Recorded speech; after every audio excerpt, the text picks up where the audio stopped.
Now, our second method of finding inverse of a square matrix is adjoint method.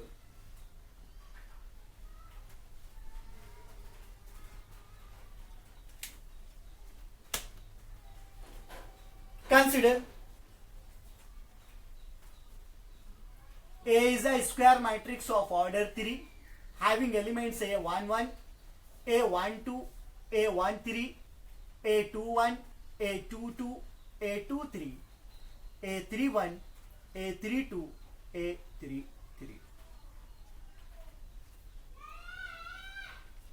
Then its corresponding determinant, that means a determinant of matrix A, is a determinant having same elements as that in matrix A.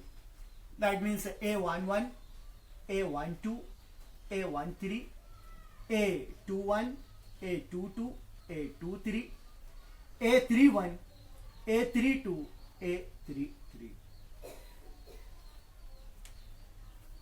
If we find value of this determinant and it is not equal to 0, then the matrix A is non-singular square matrix and its inverse exists. That means A is invertible matrix. We can find its inverse.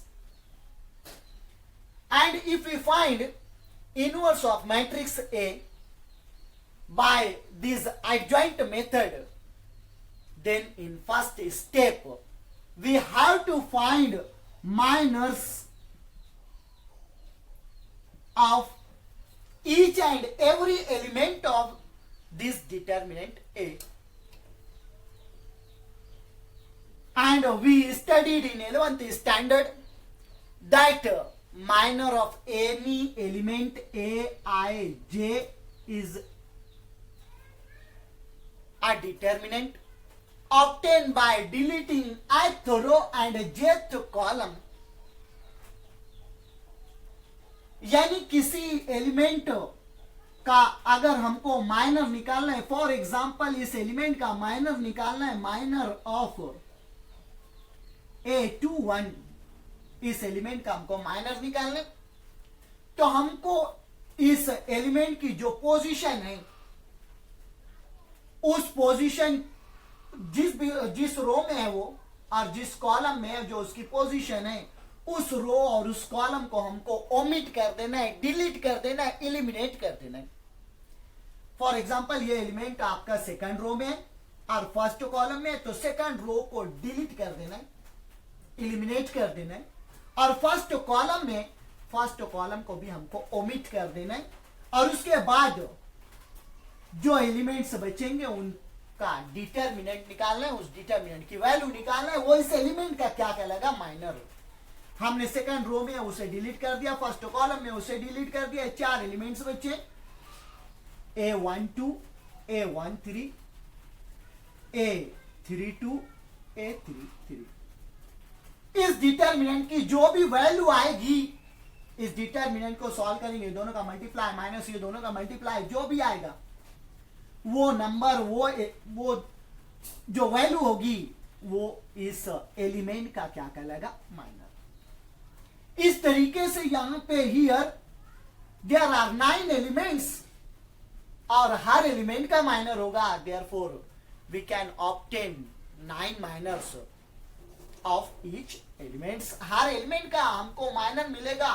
That means इस determinant के हमको 9 miners मिलेंगे, क्योंकि इस determinant में 9 elements है और हर एलिमेंट का एक माइनर होगा. तो हर एलिमेंट का माइनर इस तरीके से निकाल के हमको इस डिटरमिनेंट का 9 माइनर मिलेगा, क्योंकि उसमें 9 एलिमेंट्स है, हर एलिमेंट का माइनर.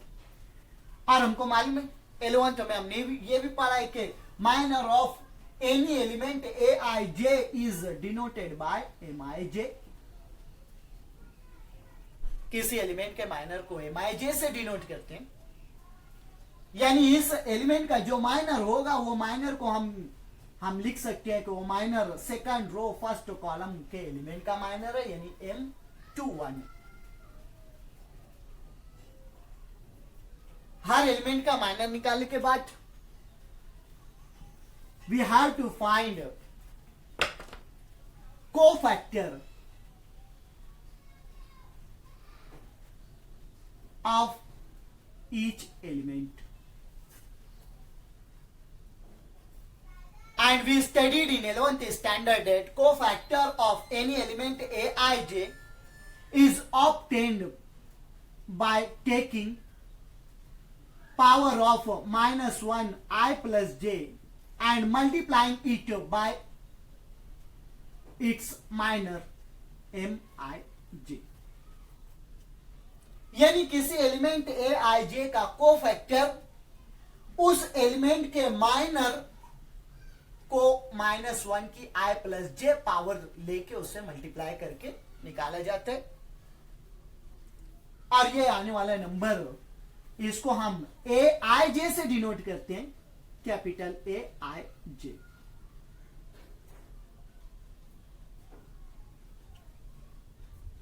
यानी अगर हमको इस एलिमेंट का कोफैक्टर निकालना है तो ये कोफैक्टर रहेगा A21। और इसको कैसे निकाला जाएगा? -1 की 2 + 1 पावर लेके उसके माइनर से उसे मल्टीप्लाई किया जाएगा। यानी -1 की 2 + 1 मीन्स 3 पावर, -1 की 3rd पावर -1 लेके इसको इसके माइनर से मल्टीप्लाई करके हम वो कोफैक्टर निकालेंगे। चूंकि यहां इस डिटरमिनेंट में 9 एलिमेंट्स हैं और हर एलिमेंट का माइनर होगा, यानी हमको 9 माइनर्स मिलेंगे और हर एलिमेंट का माइनर का कोफैक्टर निकाला जा सकता है, यानी हमको हर एलिमेंट का कोफैक्टर मिलेगा। और यहां इस डिटरमिनेंट में 9 एलिमेंट्स हैं, हमको हर एलिमेंट का कोफैक्टर, दैट मीन्स हमको 9 कोफैक्टर्स मिलेंगे। उन कोफैक्टर्स को लेके कोफैक्टर मैट्रिक्स बनाएंगे।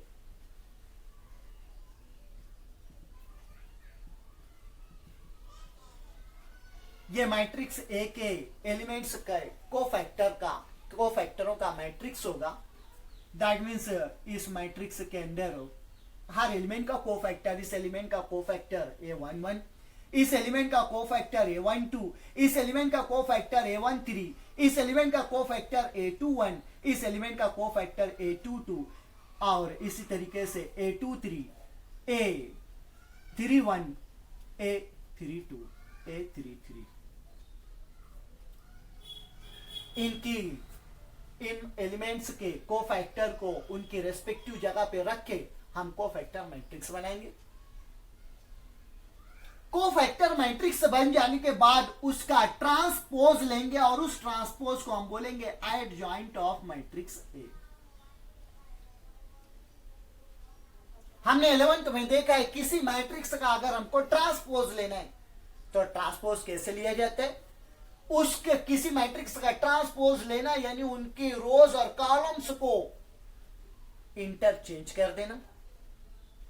यानी फर्स्ट रो उठा के फर्स्ट कॉलम बना देंगे, A11, A12, A13। ये फर्स्ट रो थी, उसको फर्स्ट कॉलम बना दिया। सेकंड रो को सेकंड कॉलम में कन्वर्ट कर देंगे, A21, A22, A32 और A23। सॉरी, थर्ड रो को उड़ा के थर्ड कॉलम बना देंगे, दैट मीन्स A31, A32 और A33। ये जो आपका इस कोफैक्टर मैट्रिक्स का ट्रांसपोज आया, ये एडजॉइंट ऑफ ए कहलाएगा। एडजॉइंट ऑफ ए आ जाने के बाद ए इनवर्स निकालेंगे। A inverse is equal to adjoint of A divided by determinant of A। यानी value of determinant of A को हम एडजॉइंट से डिवाइड कर दें, that means 1 upon value of determinant of A into adjoint matrix. यानी adjoint matrix, adjoint एक matrix है और डिटर्मिनेंट की वैल्यू एक नंबर में आएगी।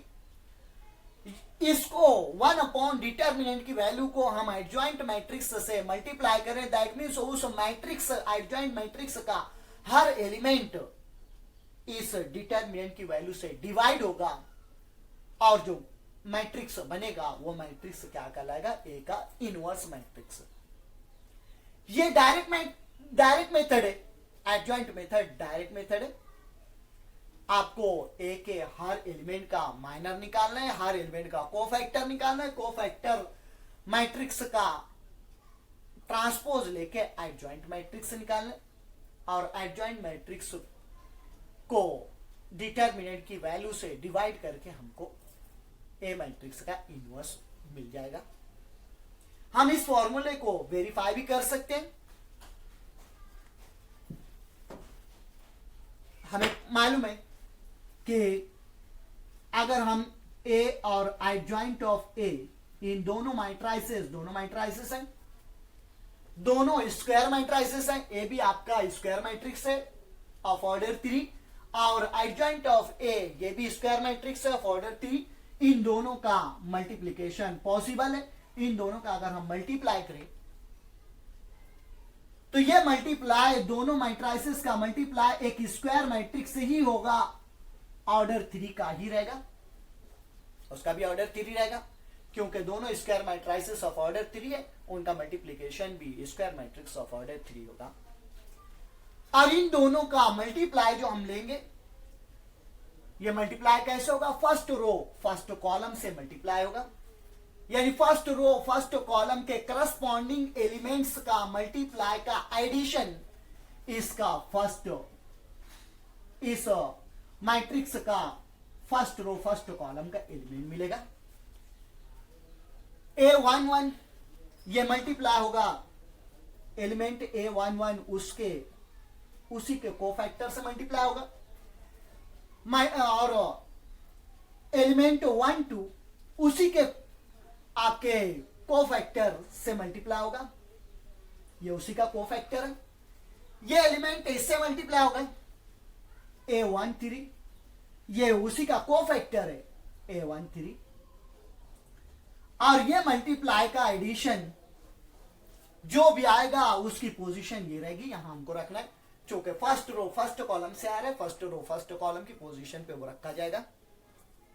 हम देख रहे हैं जो एलिमेंट है उसी का कोफैक्टर है, जो एलिमेंट है उसी का कोफैक्टर है, जो एलिमेंट है उसी का कोफैक्टर, और ये एलिमेंट्स एक ही रो के एलिमेंट्स हैं और वो फर्स्ट रो के एलिमेंट्स उनको फर्स्ट रो के ही कोफैक्टर्स से मल्टीप्लाई किया जा रहा है और उनका एडिशन लिया जा रहा है। एलिमेंट में हमने सीखा था कि कोई रो के एलिमेंट्स और उन्हीं के रेस्पेक्टिव कोफैक्टर से अगर मल्टीप्लाई करके उनका एडिशन निकाला जाए तो ये एडिशन डिटर्मिनेंट ऑफ ए, यानी उस मैट्रिक्स ए के डिटर्मिनेंट, उस डिटर्मिनेंट के इक्वल, उसकी वैल्यू के इक्वल होगा, वही नंबर मिलेगा जो इस डिटर्मिनेंट की वैल्यू मिलेगी, यानी आपको ये एलिमेंट डिटर्मिनेंट ऑफ ए मिलेगा। 11th में ये प्रॉपर्टी हमने प्रूफ की थी और एग्जाम्पल सॉल्व करके हमने ये चेक भी किया था। इसी तरीके से फर्स्ट रो सेकंड कॉलम से मल्टीप्लाई होगा, यानी आपका ये एलिमेंट निकालने के लिए, सेकंड एलिमेंट इस रो का निकालने के लिए फर्स्ट रो को सेकंड कॉलम से मल्टीप्लाई करेंगे, यानी आपका A11 इंटू A21 होगा, प्लस ये A12 इसका मल्टीप्लाई इस एलिमेंट से होगा A22, ये एलिमेंट और ये कोफैक्टर का multiply A13 into A23, first row second column के करस्पॉन्डिंग एलिमेंट्स के मल्टीप्लाई का एडिशन ये फर्स्ट रो सेकंड कॉलम की पोजीशन पे रखा जाएगा, जो भी आएगा।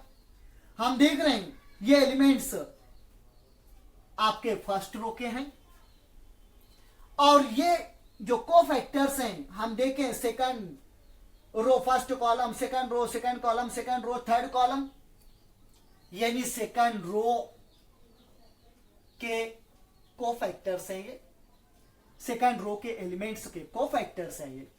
तो ये आपके एलिमेंट्स जो है फर्स्ट रो के हैं, और जो कोफैक्टर्स हैं ये कोफैक्टर्स सेकंड रो के एलिमेंट्स के कोफैक्टर्स हैं।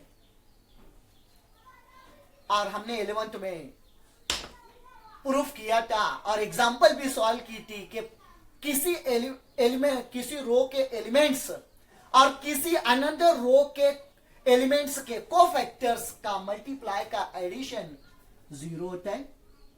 देयरफॉर ये जो आने वाला नंबर होगा वो 0 होगा।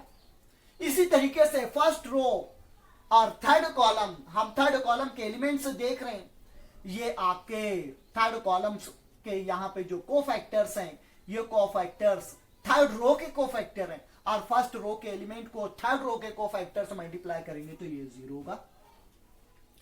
इसी तरीके से हम सेकंड रो में भी हम सेकंड रो को उठा के इन कॉलमों से मल्टीप्लाई करके अगर हम निकालें तो ये 0 होगा, ये डिटर्मिनेंट ऑफ ए होगा, ये 0 होगा, ये 0। और थर्ड रो को भी हम लेके इन कॉलमों से मल्टीप्लाई करके ये एलिमेंट्स निकालें तो ये दोनों 0 होंगे और ये डिटर्मिनेंट ऑफ ए होगा। और हम इस मैट्रिक्स को देखें तो ये मैट्रिक्स ये डिटर्मिनेंट ऑफ ए इंटू आई है।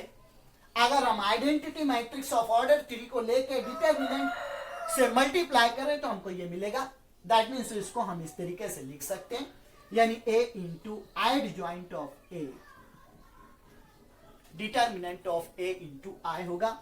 अगर हम दोनों तरफ डिटर्मिनेंट ऑफ ए से डिवाइड कर दें, इधर भी लेफ्ट साइड एलएचएस को भी डिटर्मिनेंट ऑफ ए से डिवाइड करें और आरएचएस को भी डिटर्मिनेंट ऑफ ए से डिवाइड करें, तो हम यहां डिटर्मिनेंट ऑफ ए से डिवाइड करके हमको आई मिलेगा। यहां डिटर्मिनेंट ऑफ ए से डिवाइड होगा A into I joint of A divided by determinant of A.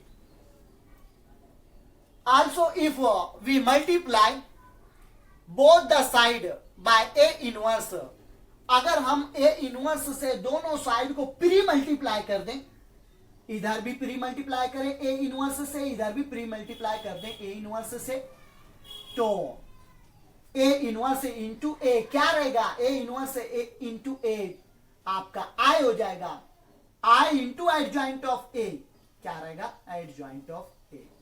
That means adjoint of A divided by determinant of A is equal to आपका identity matrix into A inverse क्या रहेगा, A inverse.